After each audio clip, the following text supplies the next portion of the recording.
Halo semuanya, perkenalkan nama aku Mas Pakolin dan di sini kita bakal belajar tentang inheritance atau bahasa Indonesia adalah warisan. Nah, inheritance itu dipakainya pada saat kapan? Pada saat kita ada coding yang bersifat redundant atau berulang-ulang gitu. Nah, gimana cara supaya kita nggak usah berulang-ulang? Kita bakalan pakai yang namanya inheritance. Nah, mungkin daripada bingung, kita contohin aja ya contoh kasusnya. Nah, tapi sebelum itu, kita bakalan kenalan dulu dengan basic class ya. Nah, basic class misalkan kita ada kelas doc. Nah, terus kita ada atribut. Atribut itu yang mana? Atribut itu yang kayak gini. Nah, jadi ada string name. Nah, ini sebenarnya atribut. Lalu kita ada namanya method. Method itu apa? Method itu function ya, teman-teman. Nah, misalkan doc itu bisa bersuara. Jadi void bersuara. Nah, kayak gini.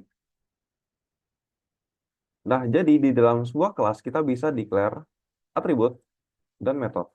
Udah ya. Oke, bagian ini clear. Nah, sekarang kita bakalan masuk ke inheritance ya, teman-teman. Nah, misalkan kita ada dua kelas, kita ada kelas doc sama kita ada kelas bird. Nah, mari kita deal aja untuk bagian doc sama bird, kita ada atribut yang namanya string name dan integer age. Jadi doc punya nama dan umur, bird juga punya. Nah, yaudah. Ini kita masih muda ya, karena kita masih, yaudah di doc kita declare string name sama integer age, di bird juga string name, integer age. Bayangkan misalkan kita punya atribut sampai 1000 gitu.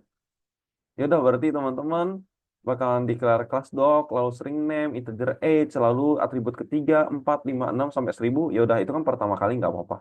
Tapi bagian bird-nya teman-teman juga harus declare 1000 atribut yang sama persis. Padahal kita bisa declare sekali aja gitu. Pakai yang namanya inheritance.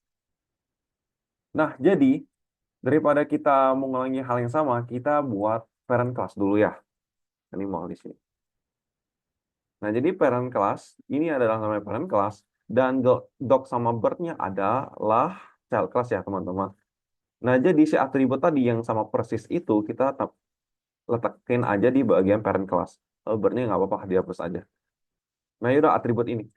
Nah, terus di sini kita belum kasih tahu ya, kalau misalkan yang mana yang child, yang mana yang parent. Di dalam konteks codingan ya, teman-teman. Nah, yaudah berarti di sini kita buat panah kayak gini aja. Nah, ini maksudnya apa? Maksudnya extend ya, teman-teman. Kalau misalkan di dalam codingan.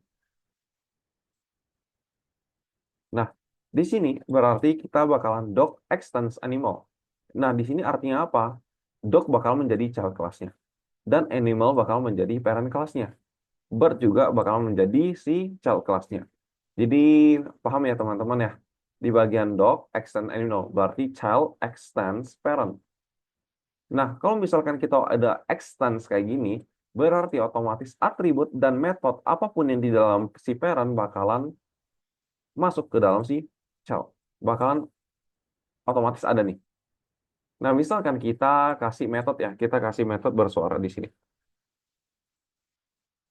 Nah, yaudah kalau misalkan kita declare metode di dalam parent kelasnya atau si animal, otomatis doc sama bird juga bakalan dapat.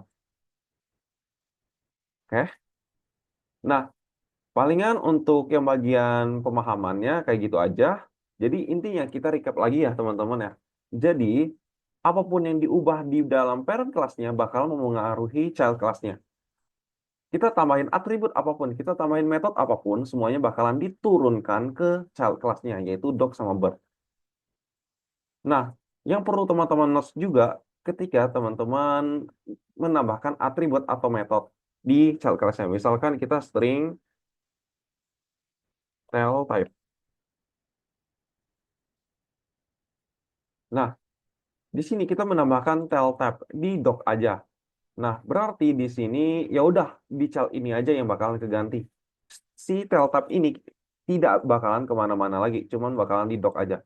Bird tidak dapat mengakses tel tab, animal juga tidak dapat mengakses tel tab. Jadi tel tab ini di mana? Di dalam child yang kita declare aja. Nah, mungkin segitu aja untuk penjelasan teori tentang inheritance ya teman-teman.